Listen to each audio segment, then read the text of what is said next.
अगर कोई इंसान अपनी ही मौत का नाटक करे, अपने माँ बाप को रोते हुए देखे और फिर 3 साल बाद अचानक जिंदा वापस आ जाए, तो आप क्या कहेंगे?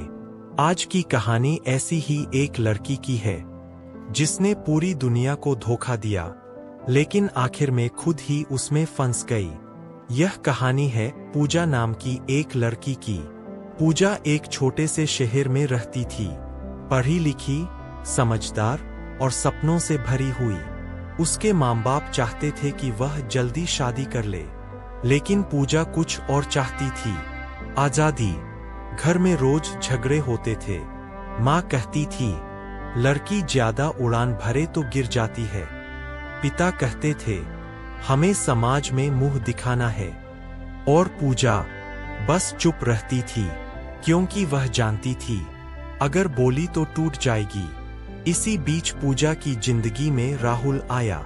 राहुल बड़े शहर की बातें करता था, बड़े सपने दिखाता था। उसने पूजा से कहा, तुम इस छोटे शहर के लिए नहीं बनी हो। पूजा को लगा कि उसे समझने वाला कोई मिल गया है। लेकिन जब पूजा ने राहुल के बारे में अपने माँ बाप से बात की, तो उन्होंने साफ मना कर दिया। राहुल ने कहा, अगर तुम्हारे माँ बाप नहीं मानेंगे, तो हमें कुछ बड़ा करना पड़ेगा। यहीं से कहानी ने एक खतरनाक मोड़ ले लिया। राहुल ने एक प्लान बनाया। पूजा अपनी ही मौत का नाटक करेगी। एक रात पूजा घर से निकली। नदी के किनारे उसकी चप्पल मिली। एक सुसाइड नोट मिला, जिसमें लिखा था, मुझे माफ कर देना, मैं अपनी जिंदगी से हार गई हूँ। पूरा शहर दहल गया।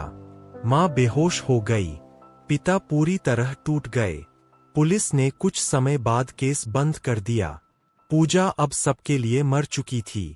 पूजा और राहुल दूसरे शहर चले गए। नई पहचान, नया नाम। शुरुआत में सब कुछ अच्छा लगा, लेकिन सच्चाई यह थी कि झूठ पर बनी जिंदगी कभी सुकून नहीं देती। पैसे खत्म होने लगे, राहुल बदलने लगा, प्यार झगड़ों में बदल गया। और एक दिन राहुल ने पूजा को अकेला छोड़ दिया।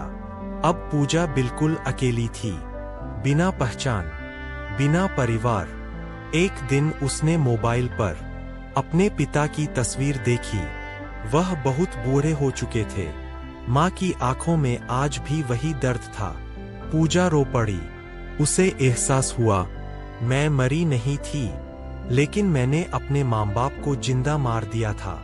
एक छोटी सी गलती हुई और पुलिस को शक हो गया। पूजा पकड़ी गई। पूछताछ में वह टूट गई और उसने सारा सच बता दिया। 3 साल बाद पूजा अपने ही घर लौटी। माँ ने उसे देखा और वहीं बेहोश हो गई। पूजा जिंदा थी, लेकिन उसका पुराना जीवन मर चुका था। आज भी वह कहती है, अगर समय पीछे जा सकता, तो मैं आजादी नहीं, अपने माँ बाप का प्यार चुनती। दोस्तों, जिंदगी की परेशानियों से भागने का रास्ता कभी सही नहीं होता। सच चाहे कड़वा हो, लेकिन झूठ से हमेशा बेहतर होता है। अगर आपको ऐसी इमोशनल कहानियां पसंद है, तो चैनल को सब्सक्राइब करें और वीडियो को लाइक जरूर।